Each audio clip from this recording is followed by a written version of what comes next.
Acompáñenme en sus Biblias a Deuteronomio capítulo 18, como Christopher ya nos leyó uno de los versículos de este capítulo. Hoy vamos a seguir nuestro estudio de este precioso libro.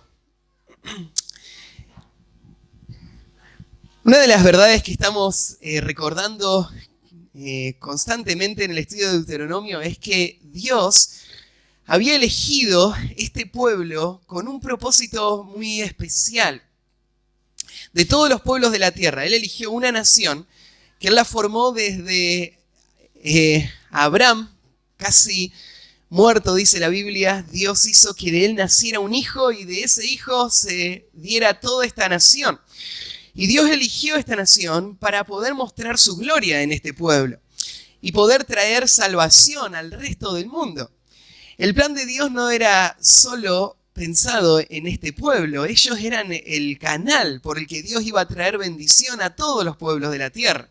Pero de este pueblo Dios planeaba hacer algo muy especial. Él iba a tener una relación especial con la nación de Israel. Él iba a poner su presencia en medio de la tierra donde este pueblo iba a vivir, donde este pueblo iba a encontrarse con su Dios en fiestas, donde se iban a congregar, donde este pueblo iba a mostrar con su vida y su conducta el testimonio de este Dios. El pueblo iba a mostrar la sabiduría de este Dios. Y los pueblos en todo el mundo iban a adorar al Dios de Israel, viendo a este pueblo. Iban a venir a este lugar a adorarle también. Y lo que estamos viendo ahora en el libro de Deuteronomio es una serie de predicaciones que Moisés le dio al pueblo justo antes de morir. Faltan solo algunas semanas para que Moisés muera. Y Moisés está dando las últimas exhortaciones a este pueblo que él había acompañado desde Egipto por todo el desierto hasta este lugar. Este pueblo está en la entrada de la tierra prometida. Y en esas exhortaciones Moisés les va a llamar a renovar su compromiso con este Dios, a vivir de acuerdo al pacto que habían hecho con este Dios. Y Moisés le va a recordar que la base del pacto, ellos la recibieron en el monte Sinaí, en esos 10 mandamientos. Los 10 mandamientos se resumen en 2 grandes mandamientos, que es amar a Dios y amar al prójimo. De estos mandamientos depende toda la ley. Y Moisés está exhortando al pueblo de Dios a vivir de esta manera, a vivir una vida fiel al Dios que les había salvado, una vida donde Dios se aleje de todo lo que ellos hicieran, y una vida de obediencia a ese Dios en todos sus estatutos, en todas sus leyes. Y en eso el pueblo iba a tener gran gozo, iba a tener gran bendición. Iba a cumplir el propósito por el que Dios les había salvado, ser luz a todas las naciones de este mundo. Así que Moisés les está exhortando a vivir de esta manera. En el capítulo 17 aprendimos de que Dios le dio al pueblo un sistema de gobierno muy especial, distinto a todos los demás, de todas las demás naciones. Dios planeó ser el rey de Israel. Él iba a ser el que iba a gobernar esta nación. Dios les dio sus leyes y Dios iba a estar presente en medio de ellos, dando la dirección que este pueblo tenía que tomar. Este pueblo iba a vivir de acuerdo a una teocracia, Dios gobernando. La forma en la que iba a funcionar la teocracia es que Dios iba a poner en cada ciudad jueces que administraran la ley. Estos jueces tenían que evaluar la vida del pueblo con la ley y tomar decisiones para que el pueblo viva de acuerdo a la ley y dar veredictos y sentencias y castigos. Y los jueces iban a ser los representantes de Dios.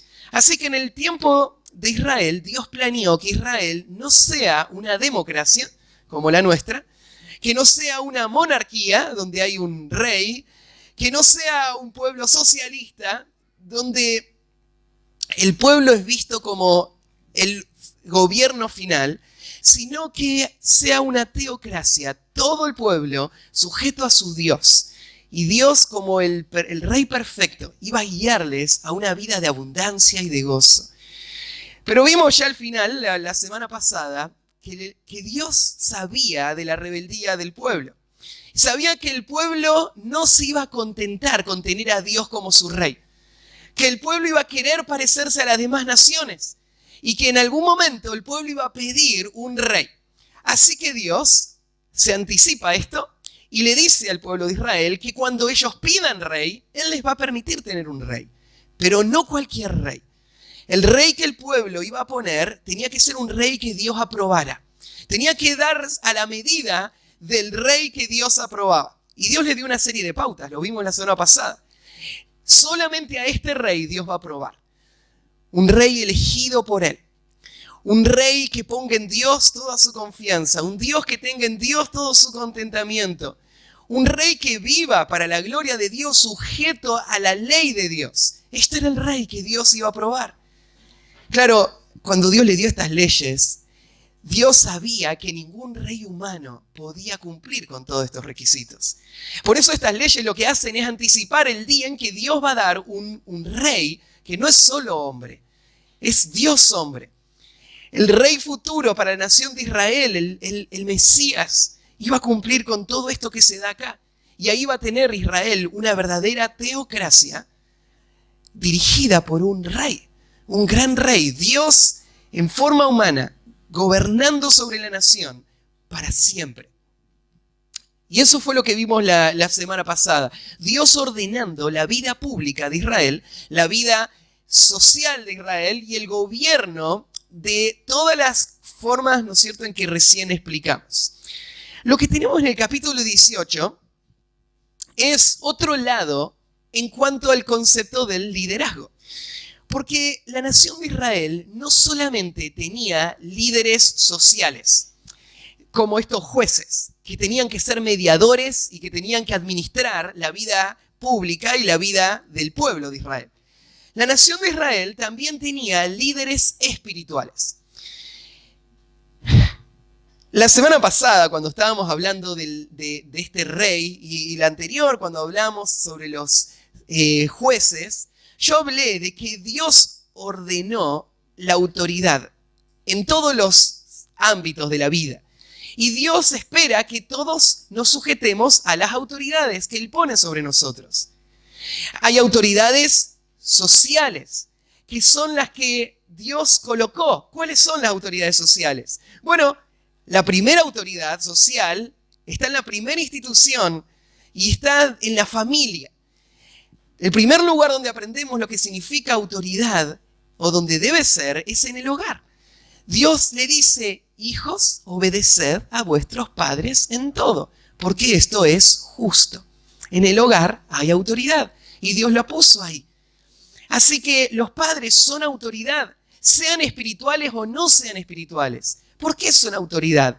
Porque es el orden social con el que Dios hizo que funcione el mundo.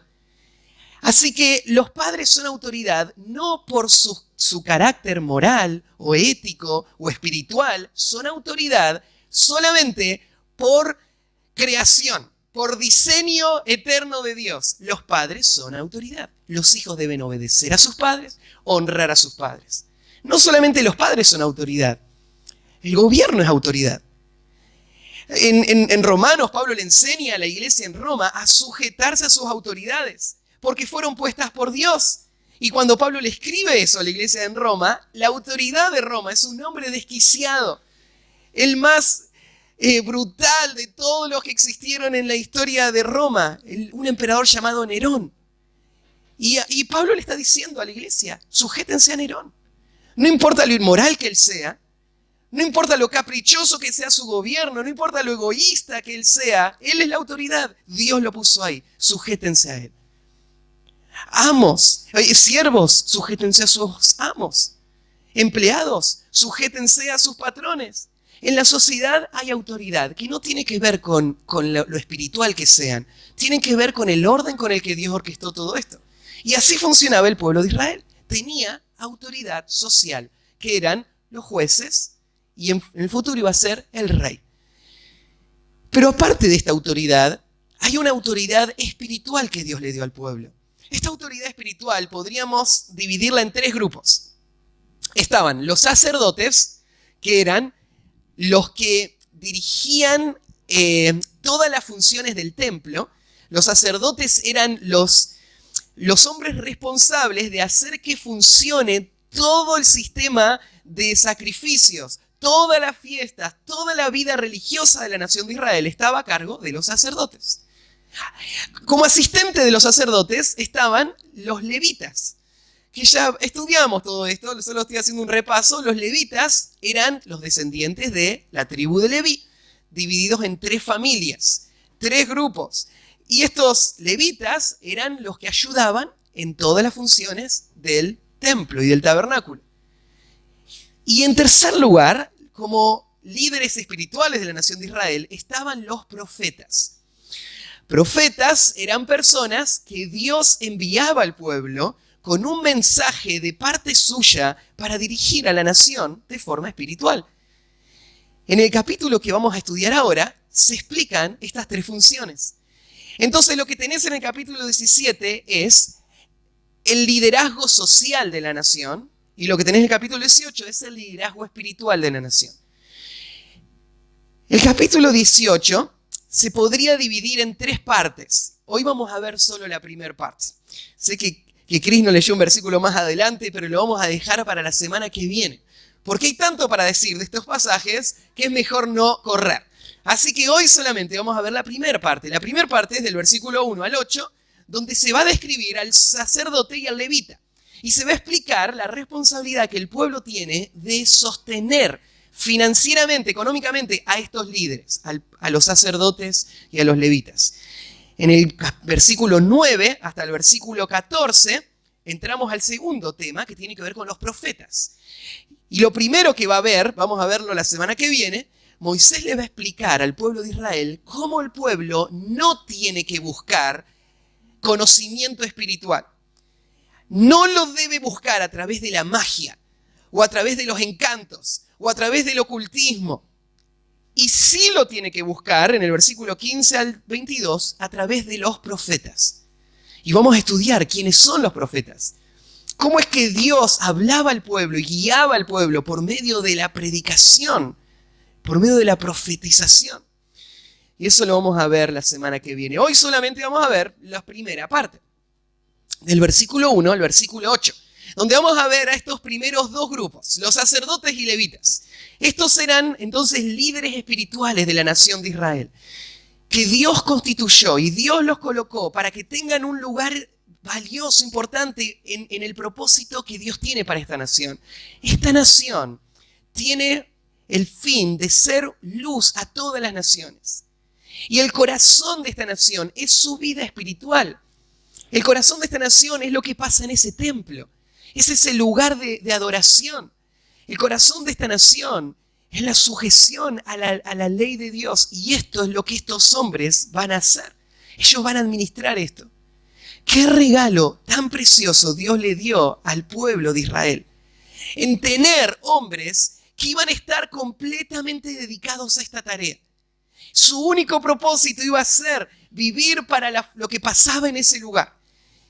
Toda su vida iba a girar alrededor de este propósito. Y a la vez era un gran regalo para la nación de Israel tener estos hombres que cumplieran todo esto. Y era también una gran responsabilidad. La nación de Israel tenía que cuidar a estos hombres. Tenía que cuidarles para que ellos puedan cumplir esa función, que es el propósito por el cual existimos. La nación de Israel no existe para los cultivos, para las labranzas. La nación de Israel existe para llevar gloria a Dios por medio de ser un testimonio a todas las naciones del mundo, basados en su vida espiritual. Y estos hombres le guiaban en su vida espiritual. Así que la nación de Israel tenía que valorar a estos hombres. Tenían que sostener a estos hombres para que ellos puedan guiarles a este gran fin. Ahora nosotros vivimos en otra época. Nosotros no somos una nación. Nosotros vivimos adentro de una nación. Vivimos en Argentina. Y en Argentina tenemos presidente, tenemos una forma de gobierno distinta. No es una teocracia, es una democracia. Pero dentro de este país se reúne este pueblo, que la Biblia dice que es una nación santa. En esta nación santa, Dios también ordenó la nación, la nación espiritual, ordenó el pueblo de Dios, dándole líderes espirituales. Vamos a tratar de hacer un paralelo que no me lo inventé yo. El apóstol Pablo va a usar este mismo pasaje que estamos estudiando ahora para hablar de los líderes espirituales de la iglesia y de la forma en la que Dios los da y de la responsabilidad que la iglesia tiene hacia ellos. Entonces, el tema que hoy vamos a estudiar le puse por título: Cuida a los siervos de Dios.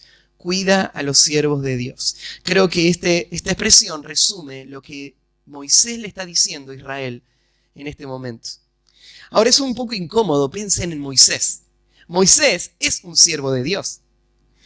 Y Moisés le está diciendo al pueblo que cuide a los siervos de Dios. Sin embargo, Moisés no está buscando sus intereses en este momento, ¿no? Porque él está a punto de salir de la escena. Lo que él está pensando es en todos estos que vienen por atrás.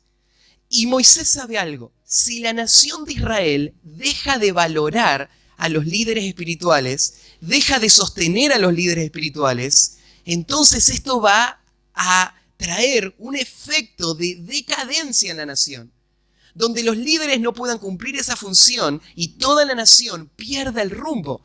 Y cada uno se vaya a su propia tierra a trabajar para sus propios fines egoístas y la nación pierda su propósito y su función. Así que por eso es que Moisés, en el libro de Deuteronomio, va a exhortar a la nación de Israel: cuiden a sus líderes, a los siervos de Dios. Cuiden a los siervos de Dios. Hay 3 verdades que vamos a ver en este texto. Vamos a leerlo el pasaje y después vamos a comentarlo. Dice así: los sacerdotes levitas, es decir, toda la tribu de Leví, no tendrán parte ni heredad en Israel. De las ofrendas quemadas a Jehová y de la heredad de él comerán. No tendrán pues heredad entre sus hermanos. Jehová es su heredad, como él les ha dicho. Y este será el derecho de los sacerdotes de parte del pueblo. De lo que ofrecieren en sacrificio, buey o cordero, darán al sacerdote la espaldilla, las quijadas y el cuajar, las primicias de tu grano, de tu vino y de tu aceite, y las primicias de tu lana, de tus ovejas le darás. Porque le ha escogido Jehová tu Dios de entre todas tus tribus, para que esté para administrar en el nombre de Jehová, él y sus hijos para siempre. Y cuando saliere un levita de alguna de tus ciudades, de entre todo Israel, donde hubiere vivido, y viniere con todo el deseo de su alma al lugar que Jehová escogiere, ministrará en el nombre de Jehová, su Dios, como todos sus hermanos los levitas, que estuvieren allí delante de Jehová. Igual ración a la de los otros comerá, además de sus patrimonios. Hasta ahí nomás la lectura. Entonces, pueden notar que todo el pasaje tiene que ver con el cuidado de estos hombres. Y hay 3 conceptos que creo que Moisés está transmitiendo en este pasaje. El primero: cuida a los siervos de Dios. Y el primer concepto es: Dios requirió toda su atención. ¿Por qué el pueblo de Dios tiene que cuidarles? Lo primero que Moisés va a decir es que Dios le pidió a estos siervos toda su atención. Fíjense cómo comienza en el versículo 1, hablando de quién se está refiriendo acá, y comienza así: los sacerdotes levitas. Recién yo explicaba quiénes eran los sacerdotes. Los sacerdotes eran levitas. Levitas significa eran de la tribu de Leví. Uno de los 12 hermanos, uno de los 12 hijos de Jacob se llamaba Leví. Y Dios eligió a todos los descendientes de Leví para que se ocuparan de las funciones del templo. Pero de los descendientes de Leví, eligió a uno, a Aarón, para que él sea el sacerdote, y a sus hijos de forma perpetua. Entonces, los sacerdotes son levitas, pero no todos los levitas son sacerdotes. Sacerdotes eran solamente los hijos de Aarón. ¿Cuál es la diferencia entre un sacerdote y un levita? Es raro porque en este pasaje que estamos leyendo se confunde un poquito porque se menciona las dos cosas. Son los sacerdotes levitas. Y aunque se mezcla un poquito acá el concepto, en otros textos ya lo estudiamos a esto. Los sacerdotes son, por decir así, los que dirigen todas las funciones. En Números capítulo 18 se explica con más detalle todo esto. Se explica que los sacerdotes son los que tienen la tarea de administrar todo. Ellos son los responsables, ellos tienen que hacer que suceda. Los levitas son los asistentes. ¿Se acuerdan que las 3 familias, cuando estaban en el desierto, todos los levitas, tenían tareas asignadas en función del tabernáculo? Tenían algunos que llevar las cortinas, y esta familia eran las cortinas. Y a otra, todas las piezas sólidas del tabernáculo. Y a otras, los elementos que estaban adentro del tabernáculo. Y cada familia tenía sus responsabilidades. Y ellos hacían las tareas de limpieza, ellos hacían las tareas del cuidado, iban a cortar la leña, le iban a traer para el sacrificio. Ellos estaban a disposición de los sacerdotes. Entonces están los sacerdotes y los levitas. Acá en este pasaje se hace como un solo paquete, se habla de los sacerdotes levitas. Y todo lo que se va a decir en los próximos versículos en realidad se aplica a toda la tribu de Leví. Ya lo hemos estudiado esto, así que lo que vamos a tener en mente sería, este pasaje se está aplicando a toda la tribu de Leví. Lo dice más adelante, es decir, toda la tribu de Leví. Los sacerdotes levitas, o es decir, toda la tribu de Leví. Bueno, fíjense lo primero que se dice de este grupo de personas. ¿Por qué Israel tiene que cuidarles a ellos?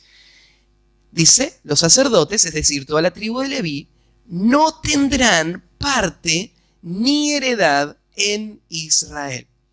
¿Qué es esto de tener parte o de tener heredad? Bueno, toda la nación de Israel estaba al borde de la tierra prometida. Ellos habían sido esclavos en Egipto mucho tiempo y ahora están esperando entrar. Y Dios les prometió que les iba a dar una parte de esa tierra prometida. Lo que iba a hacer Dios es dividirla. Y a cada tribu le iba a dar una región. Y cada región se iba a subdividir en familias. Así que a cada familia le iba a tocar una parte de la tierra prometida. ¿Para qué se le iba a dar una parte de la tierra prometida? Para que la disfruten. Y para que le den gracias a Dios. Y para que Dios les bendiga grandemente. Y para que Dios cumpla a través de ellos un propósito de bendición para todas las naciones. Así que cada tribu iba a tener su parte, excepto la tribu de Leví. ¿Qué significa que la tribu de Leví no iba a tener ninguna parte? Bueno, en nuestro tiempo, nosotros vivimos una era industrial, así que no entendemos muy bien de qué se trata esto. Pero en esa era, donde las culturas vivían de la ganadería o del cultivo, no tener tierra era no tener la posibilidad de producir lo que necesitas para vivir. Si no tenés tierra, estás a la merced de otros que te den algo. Porque la tierra es lo que se necesita para cultivar y para mantener a tu familia. Así que fíjense en esto. Esta tribu de Leví, Dios le dice, ellos no van a tener nada que les sustente a sí mismos. Ahora pensá en esto, ¿por qué ellos no se van a poder autosustentar? No es que no se van a poder autosustentar porque no saben trabajar la tierra. No es que no se van a autosustentar porque no son vagos y no quieren trabajar. Ellos van a trabajar. Ellos no se van a autosustentar porque Dios determinó que ellos no trabajen la tierra. ¿Por qué Dios no quiere que trabajen la tierra? Bueno, es simple. Ellos se tienen que ocupar con todas sus fuerzas, con toda su energía, con toda su concentración en esa gran tarea de lo que sucede en el templo. De los sacrificios que van a pasar en el templo y de toda esa tarea, los levitas tienen que estar ocupados. Por lo tanto, no van a tener tierra. No solamente que no tienen tierra, no tienen heredad. ¿Qué significa que no tienen heredad? Bueno, una herencia es algo que uno pasa de familia en familia, ¿no? Es un bien que uno le deja a su hijo. Una tierra, una casa, es una herencia. Los levitas no tienen herencia. ¿Sabes lo que significa? Ellos no le van a dejar nada a sus hijos. ¿Por qué no le van a dejar nada a sus hijos? Bueno, es simple. Sus hijos también van a ser levitas. Son todos de la descendencia de Leví. Así que sus hijos no van a tener que trabajar la tierra. Así que ellos no tienen nada con qué producir y no tienen nada, ningún capital para dejar a la próxima generación. Ellos no tienen ni porción ni heredad acá.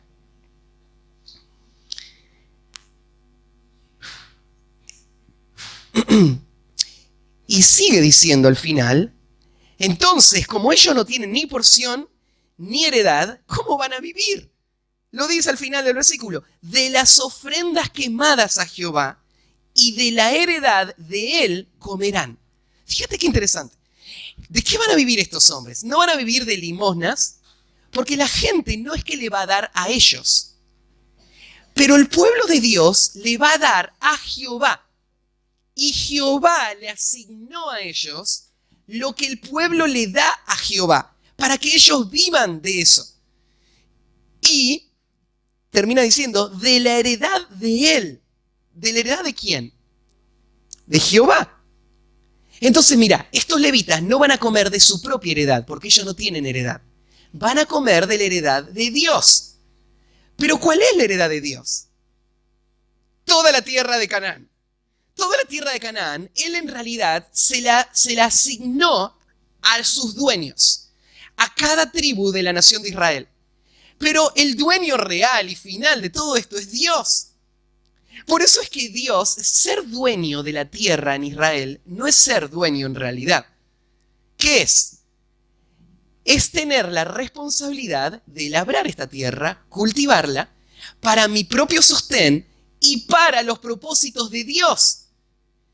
O sea, los levitas tenían esta libertad. Ellos podían trabajar para Dios y los que tenían las heredades de Dios tenían que hacerlas producir para que esa producción les sostenga a ellos con lo que es de Dios. Con la heredad de Dios, ellos la hacían producir y sostenían a los obreros que estaban sirviendo a Dios en el tabernáculo. Así que el sistema tenía este equilibrio. Estos hombres tienen que dedicarse por completo a el Señor y a sus propósitos. Esto es algo interesante porque el Nuevo Testamento conecta, bueno, termino con la última expresión antes de ir al Nuevo Testamento. Mira, dice, y de la heredad de él comerán. Ellos van a comer de esto. Fíjate, no dice de la heredad de él se enriquecerán. Comerán. Lo que Dios se va a ocupar es que sus siervos tengan para comer, tengan sustento y abrigo. Esto no quiere decir que ellos no tenían más que solamente lo que comían cada día. Porque si miramos en los pasajes en otros pasajes paralelos, cuando Dios les dice que entren a la tierra y le dice cómo la van a distribuir, le dice a Israel que tenía que apartar 48 ciudades para que los levitas vivan en esas ciudades. Vos te preguntás, ¿y dónde vivían todos los levitas? Eran muchos. Vivían en ciudades. Entonces no es que no tienen dónde vivir. Tienen ciudad. Lo que no tienen es de qué trabajar. Porque viven en ciudades, pero no tienen campos. Y en la ciudad no se puede cultivar. Entonces viven en ciudades porque Dios se ocupó que ellos tengan dónde vivir y tengan que comer. De esto Dios se ocupó. Dios se ocupó. ¿Y de qué manera Dios se ocupó? Por medio de las heredades que les dio a los demás. Con esas heredades ellos van a trabajar y van a sostener a estos hombres. Bueno, en 1 Corintios, si me acompañan ahí a 1 Corintios capítulo 9, acá Pablo está ya en otra era, ¿no es cierto? Ahora él está en la era de la iglesia. Y ahora Pablo nos está hablando a nosotros, tal como nosotros funcionamos. No la nación de Israel. Porque vos decís, bueno, todo eso estaba en aquel tiempo porque en aquel tiempo había sacerdotes y levitas. Pero hoy ya no hay sacerdotes y levitas, ¿no? Hoy Matías no es descendiente de Leví, ni es sacerdote en la misma forma en la que antes eran sacerdotes, ¿no? Entonces ya no no se aplican todos estos principios. Pero Pablo hace una conexión con lo que pasó en la antigüedad, con lo que pasa ahora. Y dice así, 1 Corintios 9:13. ¿No sabéis que los que trabajan en las cosas sagradas comen del templo? ¿Y que los que sirven al altar, del altar participan? Pablo lo enseña acá como un principio general. No solamente es el sacerdote, esto es un principio que tiene relación en el mundo antiguo y en el mundo presente de la era de la iglesia. ¿Y cuál es el principio? Los que trabajan de las cosas sagradas comen del templo y del altar. Así también ordenó el Señor a los que anuncian el Evangelio que vivan del Evangelio. Los que anuncian el Evangelio que vivan del Evangelio. Acá Pablo dice que el Señor lo ordenó de esta manera. Está hablando de Jesús. Está diciendo que Jesús dio órdenes en cuanto a esto. ¿Cuándo lo dio? ¿En qué momento Jesús dijo que esto tenía que hacerse así? Bueno, lo dio cuando Él envió a sus discípulos a predicar al mundo. Y les dijo, el obrero es digno de su salario.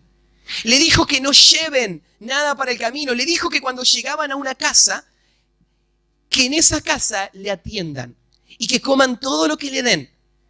Y que no vayan de casa en casa, sino que se queden en una sola casa y que en esa casa le mantengan. Y después se iba a ir a la próxima casa.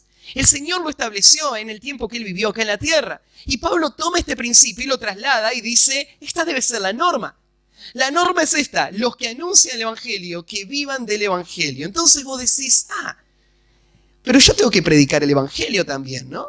Entonces, lo que significa es que si predico el Evangelio, ¿me tienen que pagar por predicar el Evangelio? ¿O quién es acá de quién está hablando? Bueno, evidentemente, Pablo está conectando lo que estamos estudiando ahora, de lo que eran estos hombres consagrados a esta función, con el ministerio cristiano. El ministerio cristiano, los ministros de la era de la iglesia, lo definiríamos así. Son hombres que van a, tal como el sacerdote y el levita, hacer de la predicación del evangelio su único fin, su única meta, su única ocupación. Y estas personas que predican el evangelio, que predican no es que lo hacen, sino que se dedican a eso y que es lo único que hacen, estas personas deben vivir del evangelio. Esto es lo que Pablo está explicando acá. Entonces, esto es un principio que el Señor mismo vivió. ¿Alguna vez te preguntaste qué comía Jesús? Porque Él vivió 3 años, ¿no es cierto?, predicando. Los primeros 30 años, Él tuvo un oficio, Él fue carpintero, junto con su papá. Pero a los 30 años, Él se dedicó al ministerio. ¿Y de qué vivía Jesús? ¿Él se multiplicaba para Él mismo la comida todos los días? De hecho, ¿no? Él tenía el poder para hacerlo, pero no. Él demostró un patrón que se iba a establecer para la historia de la iglesia. ¿Y cuál es? Bueno, lo dice en Lucas 8. En Lucas 8, versículo 2 dice así: y algunas mujeres que habían sido sanadas de espíritus malos y de enfermedades, María, que se llamaba Magdalena, de la que habían salido 7 demonios, Juana, mujer de Chuza, intendente de Herodes, y Susana, y otras muchas que le servían de sus bienes. ¡Qué tremendo! Imagínate esto. Estas mujeres decidieron usar sus bienes en vez de para comprarse perfumes ricos de su época, o usarlo, ¿no es cierto?, para sus propios deseos e intereses que podrían haberlo usado legítimamente. ¿Sabes lo que hicieron ellas con sus bienes? Alimentaron al Señor y a todos sus discípulos, pescadores, que comían mucho seguramente, ¿no? Ellas los alimentaron. Pero pensá en esto. ¡Qué privilegio! Por 3 años, que sus bienes sirvan para sostener al Señor mismo y a sus discípulos en el establecimiento de lo que iba a ser después el comienzo de la era de la iglesia, de lo que hoy nosotros disfrutamos. Esto es lo que hicieron estas mujeres. Y es de lo que Pablo está hablando acá. Ahora, Pablo, cuando da este principio, no dice que estos hombres tienen que pedir o decir que esto sea hecho. Estos son hombres que no tienen otra meta más que servir a Cristo y a los propósitos del Evangelio. Y es su gozo hacerlo, sea como sea. ¿Vieron que Pablo dice más adelante en ese mismo capítulo que antes que alguien le quite su gloria de predicar el Evangelio gratuitamente, él, no sé, preferiría cualquier cosa antes de eso? Porque el gozo de Pablo es que él nunca pidió dinero para hacer la obra. Él la hizo solamente para servir. Pero Pablo le dice a esta iglesia, ustedes tienen que entender este principio, que el sostén de los obreros es algo que Dios estableció. Y Pablo tenía una ventaja con la iglesia de Corinto, que él nunca había recibido nada de dinero de la iglesia de Corinto. Pablo le va a decir a esta iglesia, ustedes no me sostuvieron a mí para hacer la tarea. Así que yo no estoy diciendo esto para que me den dinero. Yo lo estoy diciendo para que entiendan este principio, porque yo no soy el único obrero. Pablo establece este principio para que las iglesias sostengan a los obreros de su época. Bueno, esta es una de las cosas que Dios me ha permitido en mi ministerio. Y hasta el día de hoy el Señor ha usado a otras iglesias y no a nuestra iglesia para sostener mi ministerio como pastor. Eso no es ninguna novedad para muchos de ustedes, lo saben. Cuando yo me mudé acá, llegué, ¿no es cierto?, habiendo hecho un negocio allá en Monte y usando recursos de ese negocio, y después el Señor proveyó personas que fueron tomando ese rol y sosteniéndome para que yo pueda hacer la obra del ministerio. Pero ustedes reciben el fruto de la inversión que otros hacen para que yo me pueda dedicar a estudiar y a servirles cada semana. La obra del ministerio fue diseñada de esta manera y nosotros como iglesia lo que hemos aprendido es que este es un principio que tenemos que reproducir. Y por lo tanto muchos de ustedes dan sacrificialmente cada semana o cada mes para sostener obreros. Uno de los hombres que estamos sosteniendo como iglesia es a Samuel, allá en Perú. Un hombre que se dedica a esa tarea. Ahora, hay un requisito para estos obreros. Estos obreros tienen que seguir el patrón de Pablo. Estos obreros tienen que seguir el patrón de aquellos levitas. Estos hombres son hombres que no entran al ministerio por lo que pueden recibir del ministerio. Estos son hombres que entran. Yo me acuerdo el día que estábamos en la ordenación de Carlos y le pregunté a Carlos y a Samantha, ¿ustedes son conscientes de que probablemente no tengan nada que dejarle a Ian cuando él crezca? Porque no van a tener nada. ¿Ustedes están dispuestos a no tener nada que dejarle? Y ellos dijeron sí. Y la razón por la que le pregunté fue porque Dios puede en su gracia dar. Y dar un lugar que vivir y dar un lugar que no tenga que pagar mensualmente y tener el título de propiedad. Dios lo puede hacer. Pero un obrero de Dios tiene que ser una persona que no tenga el corazón dividido. No puede tener como meta en la vida tener bienes y servir a Dios a la misma vez. Él tiene que tener un solo enfoque y dejar que Dios provea por medio de su pueblo para todas sus necesidades. Eso es lo que él tiene que hacer. Él tiene que aprender contentamiento y vivir con lo que el Señor le da en las diferentes etapas de su vida. Esto es un obrero legítimo.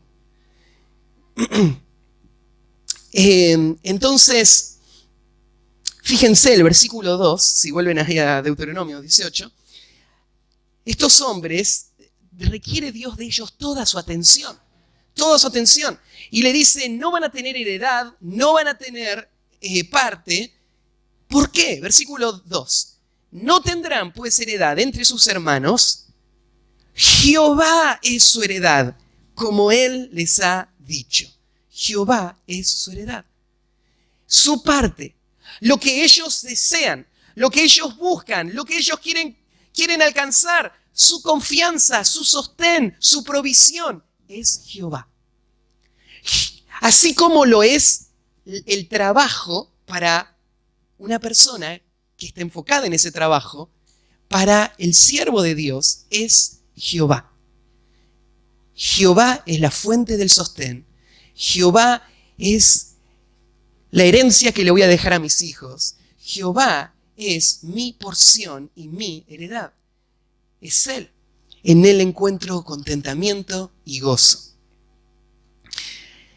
Tal como Él lo ha dicho. Entonces, Dios requirió toda su atención. En segundo lugar, el pueblo de Dios tiene que cuidar de los siervos de Dios, no solamente porque Dios pidió que tengan toda su atención, sino también porque Dios señaló el medio para su provisión.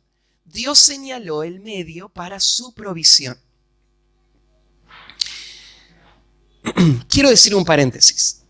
Cuando un obrero, es algo precioso, ver a un hombre que trabaja para sus propios recursos y se entrega sacrificialmente para servir a Dios a la misma vez. Es algo loable, es algo precioso, ¿no es cierto?, que sucede todo el tiempo. De los pastores de las iglesias bíblicas misioneras, la mayoría son bivocacionales. El hecho de que yo esté tiempo completo es una rara excepción que Dios nos dio a nosotros como iglesia. La mayoría de los pastores tienen otra función. Hace 2 semanas teníamos a Panchito acá arriba del escenario. Y Panchito, aparte de ser pastor, él es técnico. Él arregla computadoras, celulares, y él dedica parte de su vida para tener el sustento para él y su familia. La mayoría, es algo precioso ver ese corazón. Pero cuánta más libertad y efectividad le da a un hombre poder no tener esas distracciones para poder enfocarse en la tarea pastoral. Entonces, quería decir eso para afirmar también esa tarea bivocacional. Pero en segundo lugar, Dios señaló el medio para su provisión. Y acá en el versículo 3, Dios dice así: y este será el derecho de los sacerdotes de parte del pueblo.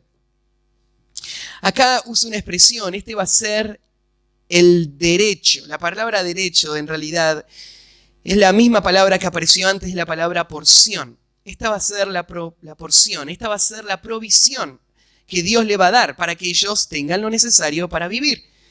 Dios determinó dar a ellos por estos medios. Y dice: de lo que ofrecieren en sacrificio, buey o cordero, darán al sacerdote la espaldilla, la quijada y el cuajar. Bueno, ¿se acuerdan de los sacrificios que se traían al templo? Había algunos que se quemaban, como por ejemplo el holocausto. El holocausto era un sacrificio que se quemaba completamente arriba del altar. Pero la mayoría de los sacrificios de gratitud, de adoración, no se quemaban. Lo que se hacía era, se sacrificaba, había partes que se quemaban y otras que se guardaban. ¿Y para qué? ¿Qué se hacía con eso? Bueno, en fiestas anuales, el pueblo comía de la carne de esos sacrificios. Pero durante el año, con esos sacrificios, se alimentaba a los sacerdotes y a las familias de los sacerdotes. Así que ellos comían de la carne que se sacrificaba en el altar. Era un gran privilegio hacerlo, porque estos animales habían sido traídos con mucho cuidado. Eran animales seleccionados y eran animales que se trajeron para ofrecerse a Dios. Así que era lo mejor de lo mejor. En el mundo antiguo, comer carne era un gusto que no todos se podían dar. No era muy común. Y que ellos pudieran tener estas carnes era una forma en la que Dios muestra el cuidado que había que tener de ellos. Dios los iba a alimentar a estos obreros con lo mejor. Le iba a dar esas carnes y después, más adelante, las primicias de tu grano, de tu vino y de tu aceite, y las primicias de tu lana, de tus ovejas, le darás. No solamente de los sacrificados, sino las primicias. Primicia significaba, antes de cosechar, lo primero que se hacía era sacar la primer parte que le llamaban las primicias. Y la primicia la guardaba la familia para llevarla hasta Jerusalén cuando vayan hasta allá. Así que eso que se guardaba fue lo primero que se cosechó. No fue lo que sobró al final, fue lo primero. Y la primicia tiene el sentido también de ser lo mejor que se saca. Y eso se va a llevar. Estas primicias ya aparecen antes. Ya le estudiamos el tema de las primicias. La primicia era una forma de gratitud para estas personas que ven todo lo que Dios les está dando y que le apartan a Dios esta parte para agradecer a Dios todo lo que Dios les ha dado. Así que ahora aprendemos algo más. Las primicias, el pueblo los traía para Dios, pero los sacerdotes eran alimentados con esas primicias. Entonces, este era el canal porque el que se hacía. Sostener a los sacerdotes no era un acto de limosna o cuidado de gente pobre. Era un acto de adoración a Dios. Por medio del corazón generoso a Dios, estas personas eran sostenidas. Esto es algo interesante porque el mundo no entiende este principio. Siempre mi papá cuenta la historia cuando él fue a pedirle la mano de mi mamá a su suegro, allá a Córdoba. Mi papá toda la vida trabajó en el campo y mi suegro, mi abuelo sería su suegro, también, con una diferencia. El papá de mi mamá había logrado comprarse unas cuantas hectáreas y tenía su propio campito, tenía sus propias cosas, tenía la casita en la ciudad, tenía su auto que se había comprado. Así que no era un gran empresario, pero tenía sus cosas. Mi papá era el peón de la familia más pobre que había y trabajaba en el campo, pero para otros, ¿no? Al principio mi abuelo no sabía eso, entonces cuando hablaban de campo estaba feliz mi abuelo, hasta que se dio cuenta que no tenía ni un peso mi papá. Así que le pregunta a mi papá, ¿y de qué van a vivir? Y mi papá le dice, bueno, vamos a vivir de ofrendas. Y el abuelo se le cayó, ¿no es cierto?, todo por el piso. Vos pretendés que mi hija viva de limosnas. Eso es lo que me estás diciendo. Claro, la ofrenda para él era eso, era una limosna. Era gente que iba a tener lástima y le iba a dar algo para que sobrevivan. Y mi mamá era la hija menor, consentida de la familia. Y él estaba ahí, ¿no es cierto? Y fue un milagro que al final Dios cambió el corazón del abuelo, le dejó casarse.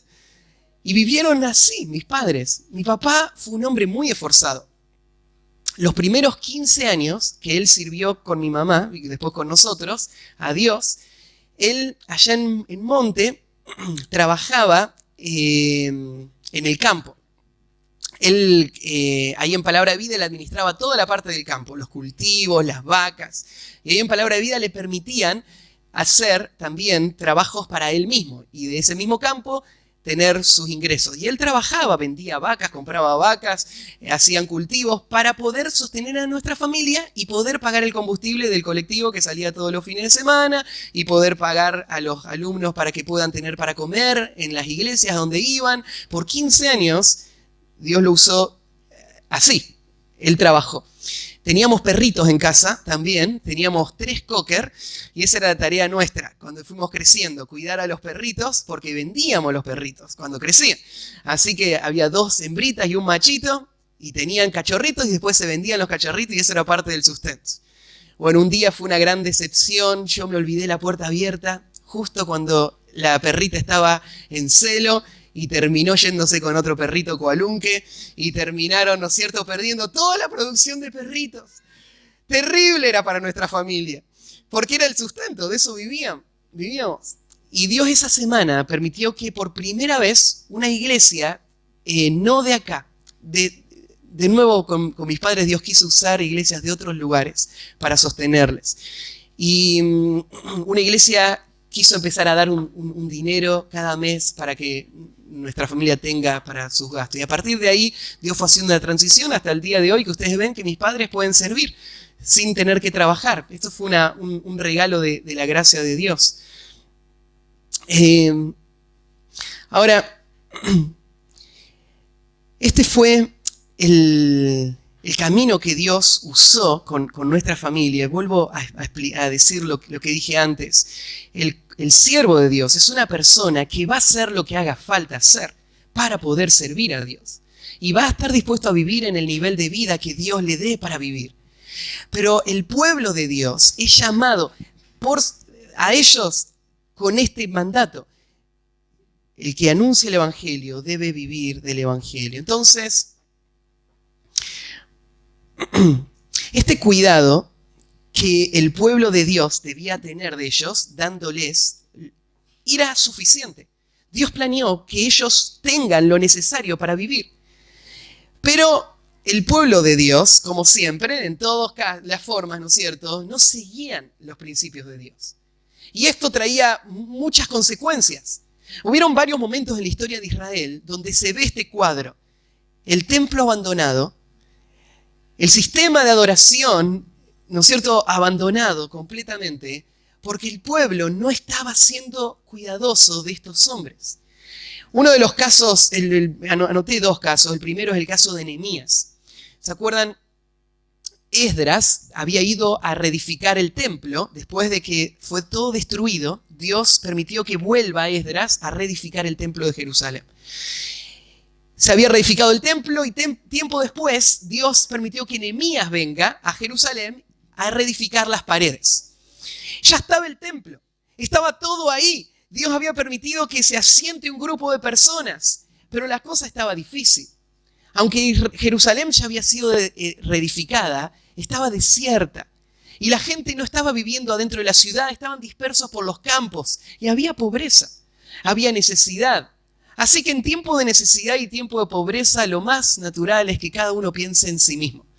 Cada uno estaba pensando en construir sus casas, cada uno estaba pensando en sostener a sus familias. De esta manera, el templo estaba abandonado. Estaba construido, pero no se sostenía a los obreros. Esto es lo que dice Nehemías capítulo 13. Cuando Nehemías deja todo organizado, se va y vuelve tiempo después para ver cómo estaba la ciudad de Jerusalén, él da este reporte. Dice así: encontré asimismo que las porciones para los levitas no les habían sido dadas y que los levitas y cantores que hacían el servicio habían huido cada uno a su heredad. No se le estaba dando la porción.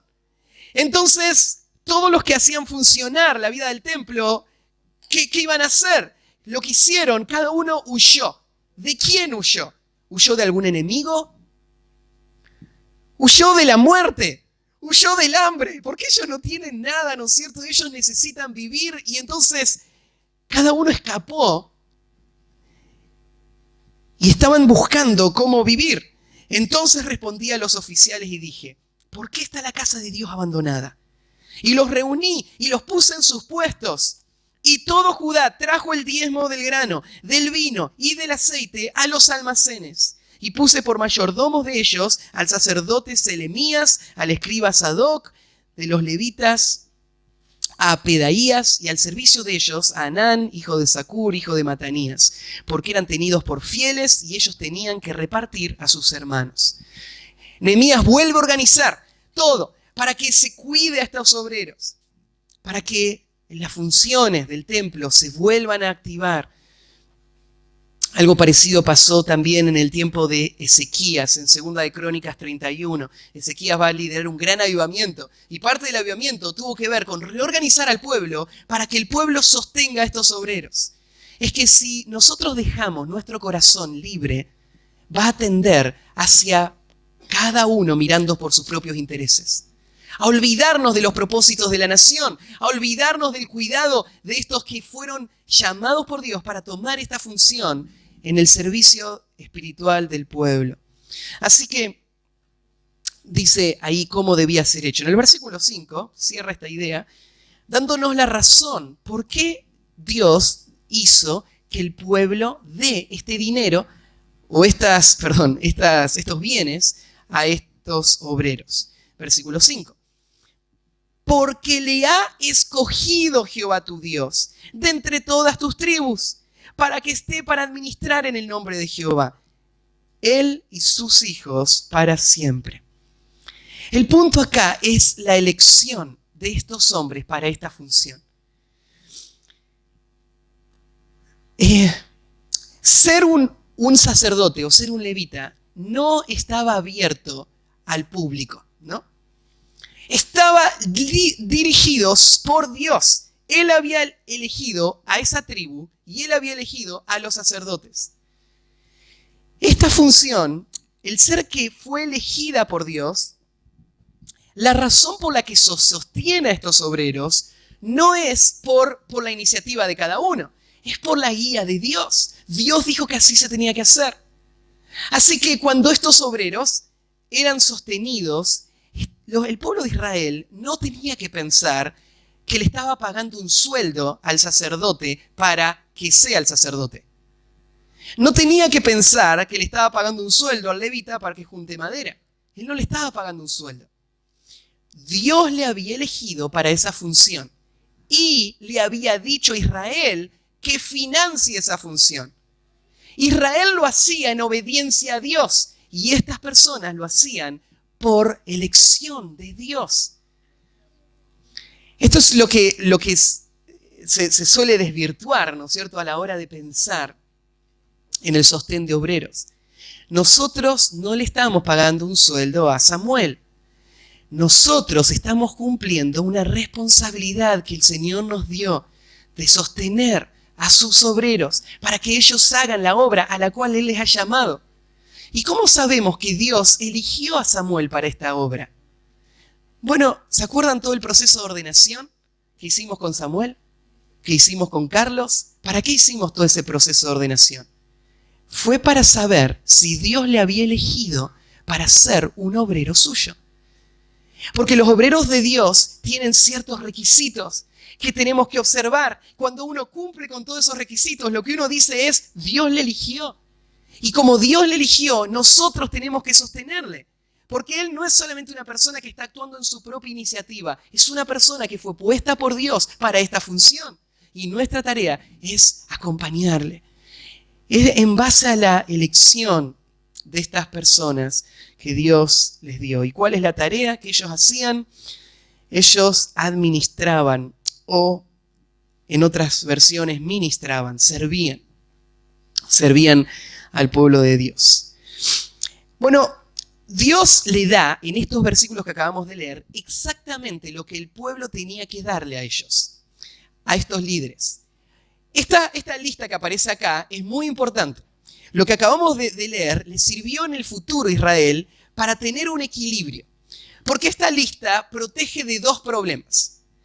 Protegería, primero, de que Israel se queje de tener que dar esto a los sacerdotes. Podría ser, ¿no? Podría ser que después de un tiempo Israel empiece a pensar y diga, ¿y por qué tenemos que mantener a estos? Nosotros estamos en el campo trabajando y ellos están acá limpiando cortinas. Ellos están acá, el sacerdote pensá, o sea, él tiene otra forma de vida. ¿Por qué tenemos que mantenerlos?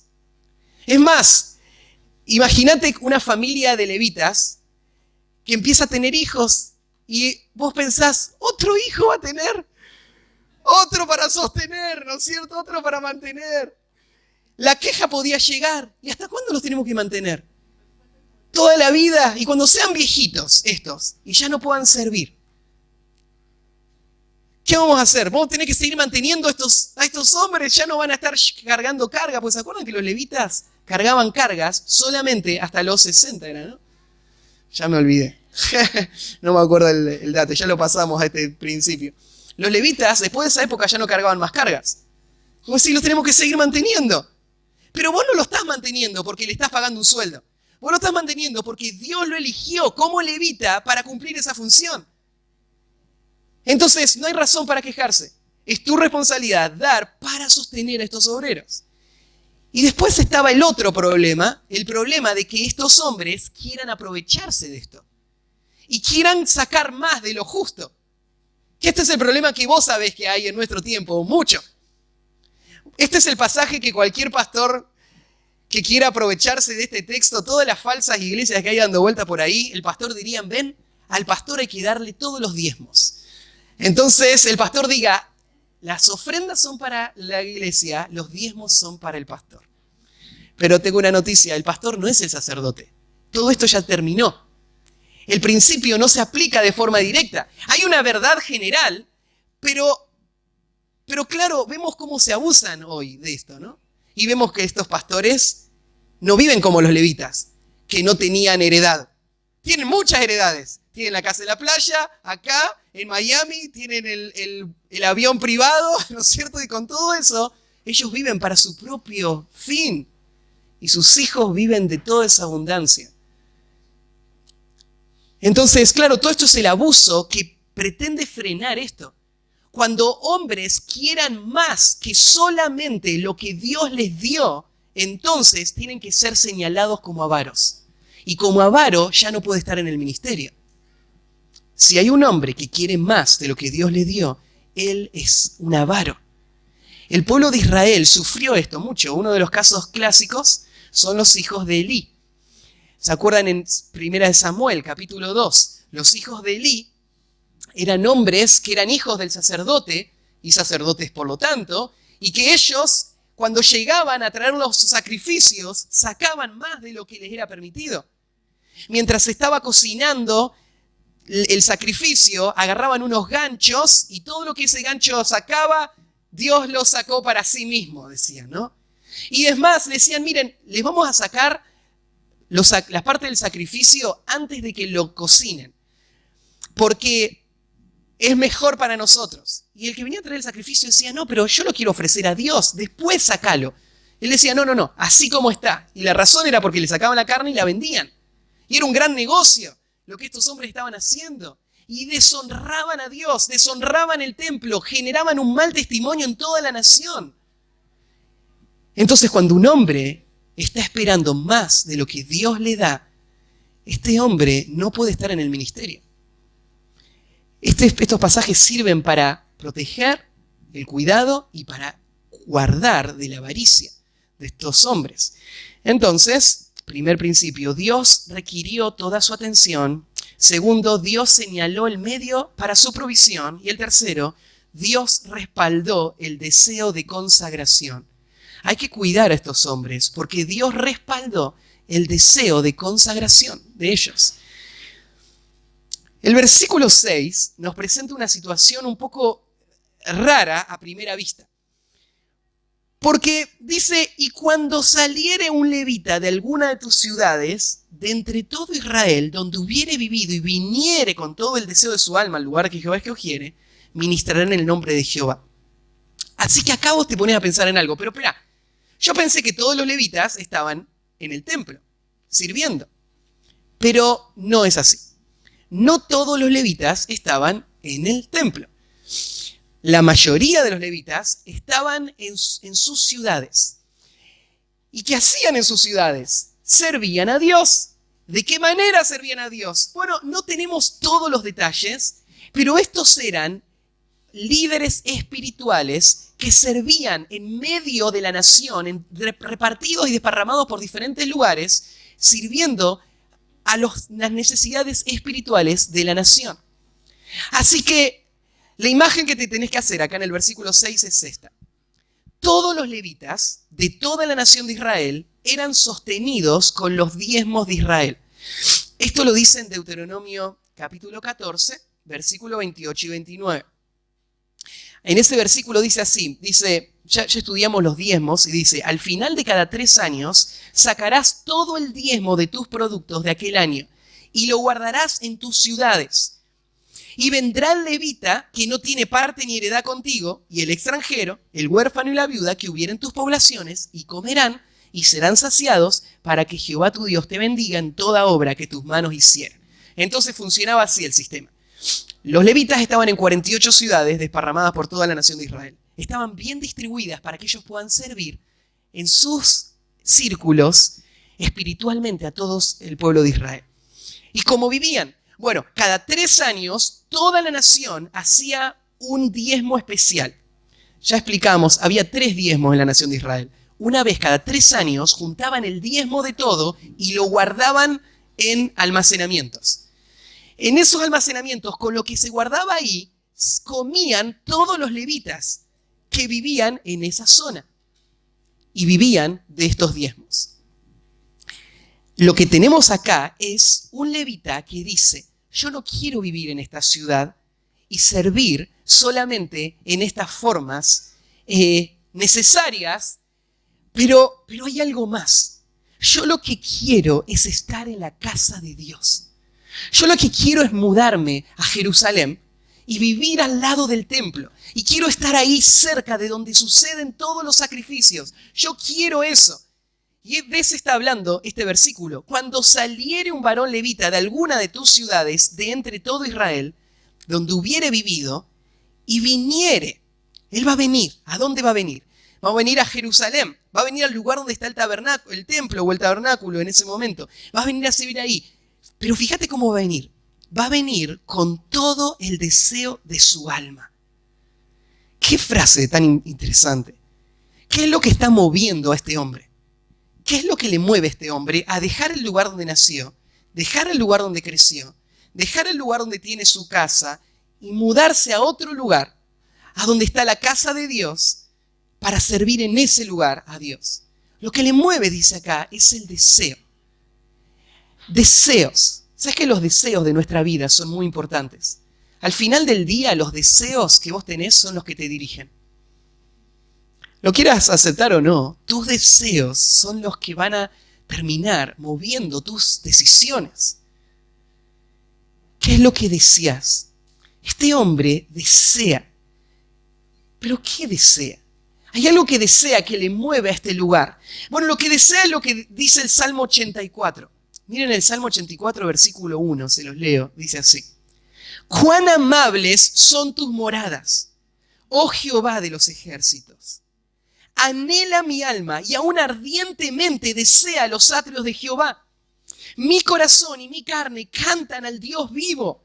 Aún el gorrión halla casa y la golondrina nido para sí, donde ponga sus polluelos cerca de tus altares, oh Jehová de los ejércitos, Rey mío y Dios mío. Bienaventurados los que habitan en tu casa, perpetuamente te alabarán. Este salmista está pensando, yo quiero estar allí, súper feliz. Tiene que estar trabajando en el campo, sino que puede estar en el templo. Bienaventurado el que puede estar en la casa de Dios, sirviendo a Dios y a sus propósitos completamente. ¡Qué gozo! ¡Qué bienaventuranza! Ese deseo era lo que les movía. Estas no eran personas que estaban buscando cómo ganarse mejor la vida. ¿Saben que hay gente que piensa que el servicio a Dios es un oficio, es una salida laboral? Hay personas que van a estudiar a un seminario teológico porque piensan que les gusta la tarea de pastor, ¿no es cierto? En vez de ser albañil, va a ser pastor. Y el pastor le deja una buena recompensa, ¿no es cierto? Así que él busca esto como una salida laboral. Hay personas que ven el trabajo pastoral como una salida laboral. Es más, hay personas que no entraron así, pero que después de un tiempo se convirtieron en eso. Lo que hacen es mantienen su función pastoral para que no se le corte su sustento. Pero ya no desean la obra de Dios, solamente lo tienen como un oficio. Cumplen una cierta cantidad de horarios, hacen ciertas tareas y de eso viven. Eso es algo que deshonra el oficio, deshonra el ministerio. Porque Dios lo que va a honrar y avalar es ese deseo de consagración. Es una persona que piensa lo que el salmista piensa. Bienaventurados los que están ahí, gozosos los que están ahí. Hasta los pajaritos se ponen ahí. ¿Por qué el pajarito puede estar y yo no puedo vivir ahí? Yo quiero vivir ahí y no tener otra función que esa. ¿Cuánta necesidad hay en el pueblo de Dios de hombres y mujeres que piensen así del servicio a Dios? Que piensen cuánto desearía poder entregarme por completo a los propósitos de Dios y servirle con todo mi tiempo, con todas mis fuerzas. Muchos en la historia lo han hecho y han vivido de esta manera. Ahora, esta no es una vida fácil, no es una vida cómoda, no es una vida que promete y garantiza avances económicos. Es una vida que te promete y te garantiza una sola cosa, que vas a poder contentarte en el Señor y en el servicio a Él el resto de tu vida. Y si vos podés encontrar contentamiento en eso, aunque no tengas nada más, entonces búscalo, seguilo, entregate a eso, porque el Señor lo respalda. La historia del cristianismo ha estado marcada por estos hombres. Hay un historiador muy antiguo llamado Eusebio de Cesarea, que él escribió la historia de los primeros 300 años del cristianismo. Y él cuenta que en los primeros años los creyentes vendían sus cosas, vendían sus propiedades y sus bienes, la repartían a los pobres y se entregaban a la tarea del ministerio. Y salían por el mundo a predicar. Y dice que no se quedaban demasiado tiempo, llegaban a un lugar, establecían una obra, la encomendaban en la mano de hombres fieles y seguían al próximo lugar, desparramando el evangelio por todo el mundo. Lo que vimos, lo que pasó en la historia de la iglesia no es el resultado solamente del apóstol Pablo y su ministerio, pero de miles y miles de obreros que lo hicieron así. Esto se necesita. Personas que tengan esta clase de contentamiento en Dios y deseo por Él y por su obra. Y vos decís, ¿y de qué van a vivir estas personas? Bueno, el Señor estableció la forma en la que ellos van a vivir. El Señor le dijo a la iglesia que deben sostenerles. De tal manera que si vos no sos la persona que Dios permite que se entregue a esa función, vos sos la persona que es responsable de sostener a los que sí se han entregado a esa función. Y de cuidarles para que puedan hacer esa tarea a la cual el Señor les ha llamado. Entonces,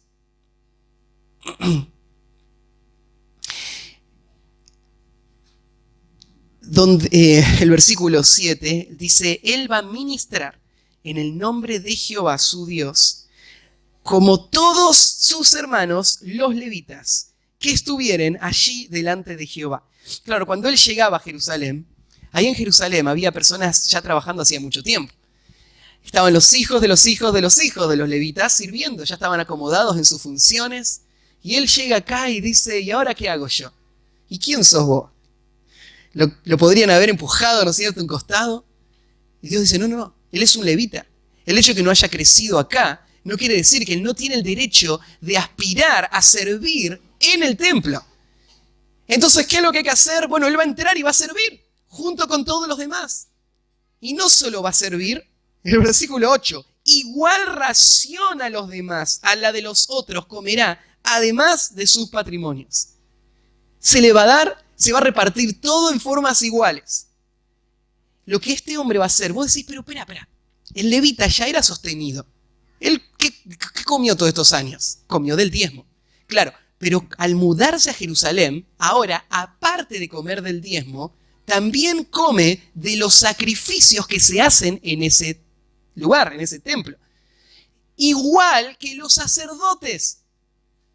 Ahora ya no hay distinción, no hay rango, no hay tiempo ni plazo. Ahora hay un servicio que es cuidado por Dios, por la elección que Él hizo de estas personas y por el aval que Dios le dio a la consagración de esa persona. Esa persona vino a servir, ahora va a servir y va a ser sostenido junto con todos nosotros. Esta es la expresión que nos ayuda a entender este principio por el que Dios ve el cuidado del obrero. No tiene que ver con su trayectoria, no tiene que ver con su utilidad, tiene que ver con el llamado, tiene que ver con la elección de Dios para él. Y eso debe ser honrado, eso debe ser valorado y eso debe ser sostenido.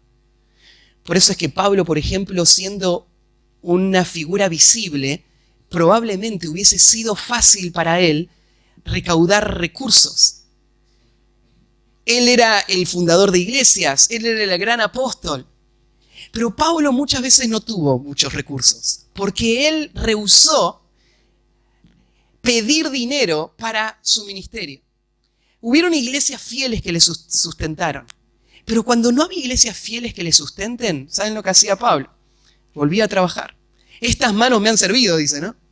Él hacía tiendas, carpas, costurero era, mira. Un gran oficio.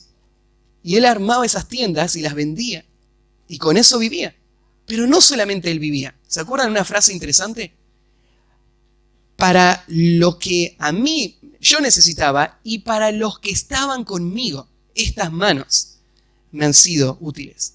Pablo lo que piensa es, yo no tengo más derecho por ser apóstol que lo que tienen estos otros que están conmigo en la misma función. Son personas que están entregadas al Evangelio y que van a salir y salieron conmigo a predicar el Evangelio. Estas personas tienen que ser sostenidas junto conmigo. Y si lo tengo que hacer yo voy a trabajar para que ellos coman.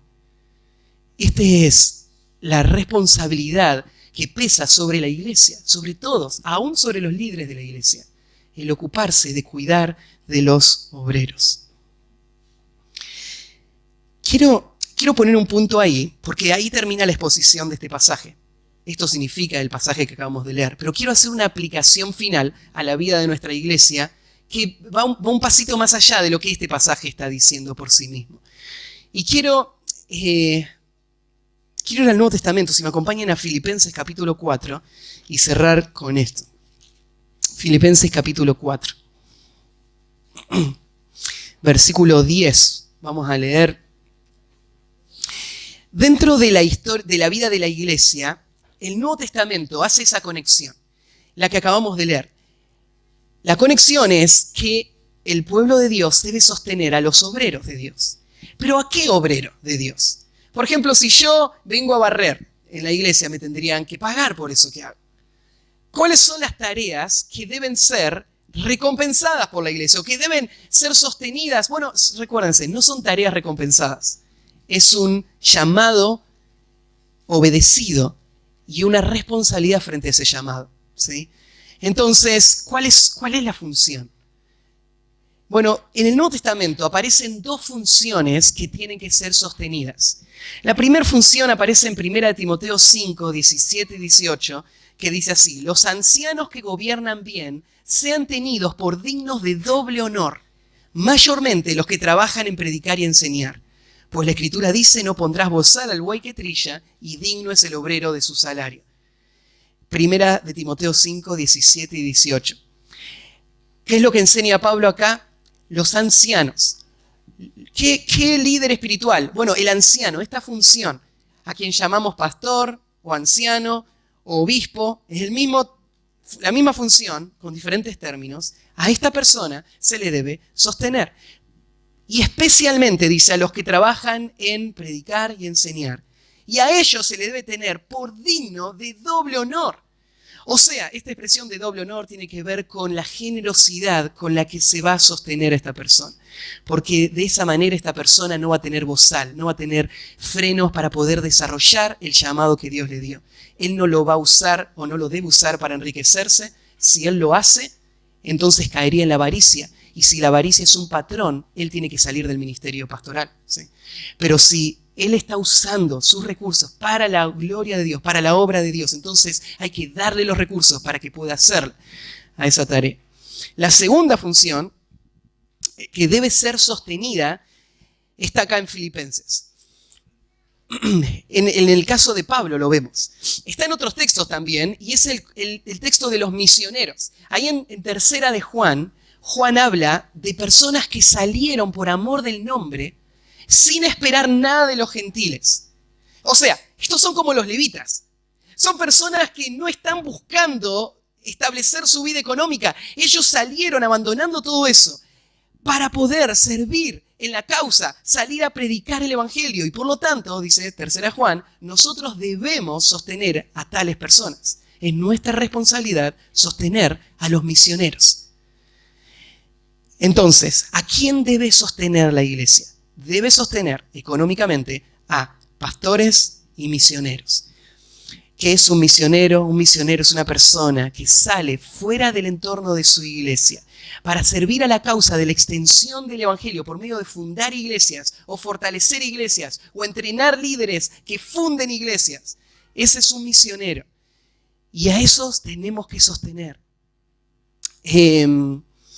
Acá tenemos un ejemplo de la forma en la que la iglesia de Filipos sostuvo a Pablo como misionero. Y se los leo y ahí les comento un par de principios. Dice así, versículo 10. Pablo está escribiendo una carta de gratitud y le dice: en gran manera me gocé en el Señor de que ya al fin habéis revivido vuestro cuidado de mí, de lo cual estabais solícitos, pero os faltaba la oportunidad. No lo digo porque tenga escasez, pues he aprendido a contentarme cualquiera sea mi situación. Sé vivir humildemente y sé tener abundancia. En todo y por todo estoy enseñado, así para estar saciado como para tener hambre, así como para tener abundancia como para padecer necesidad. Todo lo puedo en Cristo que me fortalece. Sin embargo, bien hicisteis en participar conmigo en mi tribulación. Y sabéis también vosotros, oh filipenses, que al principio de la predicación del Evangelio, cuando partí de Macedonia, ninguna iglesia participó conmigo en razón de dar y recibir, sino vosotros solos. Pues aún a Tesalónica me enviasteis una y otra vez para mis necesidades. No es que busque dádiva, sino que busco fruto que abunde en vuestra cuenta. Pero todo lo he recibido y tengo abundancia. Estoy lleno, habiendo recibido de Epafrodito lo que enviasteis, olor fragante, sacrificio acepto, agradable a Dios. Mi Dios, pues, suplirá todo lo que os falta, conforme a sus riquezas en gloria en Cristo Jesús. Al Dios y Padre nuestro, sea gloria por los siglos de los siglos. Amén. De este pasaje surgen algunos principios en cuanto al sostén de los misioneros. Solo te los voy a dar rápidamente. En primer lugar, el sostén de misioneros viene de parte de iglesias generosas. La iglesia de Filipos había estado deseando enviar esto por mucho tiempo. No tenía la oportunidad. Cuando Epafrodito fue, los llenaron de todas las riquezas y allá fue Epafrodito con todos estos recursos para Pablo. Un detalle interesante, puse ahí iglesias generosas. Las iglesias locales son las que tienen que sostener a los misioneros. No son las agencias misioneras, no son los gobiernos, no es un plan social. Los que tienen que sostener a los misioneros son las iglesias. ¿Por qué las iglesias? Porque el sostén del misionero es más que solamente dinero, es fruto que abunda en la cuenta. Es porque es parte de un diseño de Dios que debe ser vivido por el pueblo de Dios. Entonces, las iglesias tienen que sostener a los misioneros. Segundo, el sostén para misioneros es aceptado en contentamiento. Pablo habla ahí de que no lo dice por tener necesidad. Él le da gracias a la iglesia. Pero Pablo no depende del sostén de esta iglesia. Él depende del Señor. Y él aprendió a contentarse. Él puede vivir con abundancia y él puede vivir con escasez. Una buena prueba para un misionero es esta pregunta. ¿Harías la obra si te quedas sin sustento? Un hombre apasionado por la obra va a hacer lo que sea necesario para hacerla, porque a él lo que le interesa no es el sustento, le interesa la obra y va a hacer lo que sea necesario para hacerla. Y él está contento. Y si el Señor da más, él puede vivir con más, sin irse a la avaricia. Y si Dios da menos, él puede vivir con menos, sin quejarse por tener menos. Él puede ajustar su vida económica a los cambios que Dios traiga. Un misionero tiene que aprender a vivir esos cambios, porque los va a vivir. Así es la vida del misionero, y Pablo la vive de esa manera. Tercer lugar, el sostén de misioneros es alentado abiertamente. Pablo le dice, bien hicisteis en participar conmigo en mi tribulación. Pablo le dice, bien, háganlo. Hablar de dinero no es algo que le debería dar vergüenza a la iglesia. La iglesia no debería estar pensando, no hablemos, ¿no es cierto? Porque es importante hablarlo. Es importante porque es una función espiritual importante en la vida del creyente y una necesidad para la vida del misionero. Entonces es alentado abiertamente. En cuarto lugar, se mantiene con regularidad y compromiso. Pablo le dice a la iglesia de Filipos que desde el principio hasta ahora siempre estuvieron. Hay momentos donde no pudieron hacerlo, pero cuando lo pudieron hacer, lo hicieron. Qué difícil debe haber sido para la iglesia de Filipos estar viendo a Pablo allá a la distancia, pasar necesidad y decir, no podemos hacer nada. ¿Por qué no podían hacer nada? El viaje era muy largo, no había quien lleve ese dinero y ellos no lo podían hacer. Pero cuando estuvo la oportunidad, lo hicieron. Ese es el corazón que debemos tener para la obra misionera. Hay veces donde lo podemos hacer y hay veces donde no. Pero la regularidad es un principio que está marcado por este texto y por el compromiso que tenemos por esos misioneros. Es buscado como un medio de fruto a favor del ofrendante.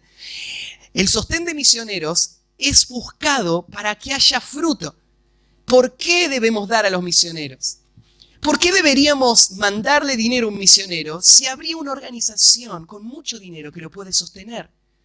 Porque el sustento es fruto, es recompensa para el que da.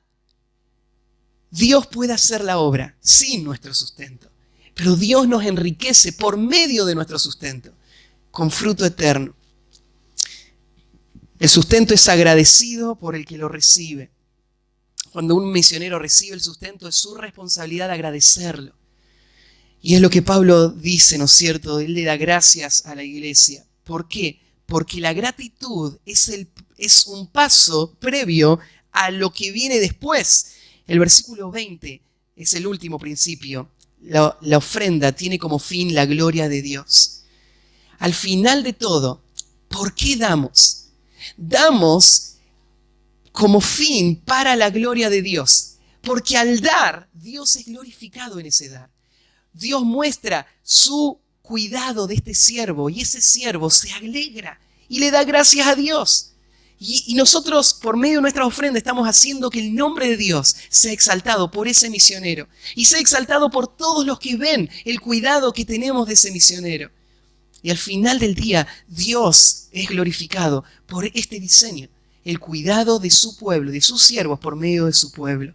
Así que estos son los principios que hemos abrazado con la vida de nuestra iglesia. Y así como en el tiempo de Nehemías y en el tiempo de Ezequías, hay veces que hay que corregir cosas. Y es parte de lo que nuestra iglesia está en el proceso de hacer mejor.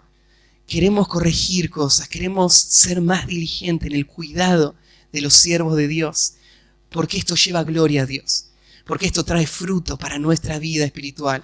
Que el Señor lo pueda hacer. Bueno, este pasaje no lo elegí, este pasaje estaba ahí en la lista o en el proceso del que venimos estudiando, pero encaja justo con lo que estamos viviendo en la vida de nuestra iglesia, así que quería cerrar con eso. Bueno, vamos a orar y terminamos.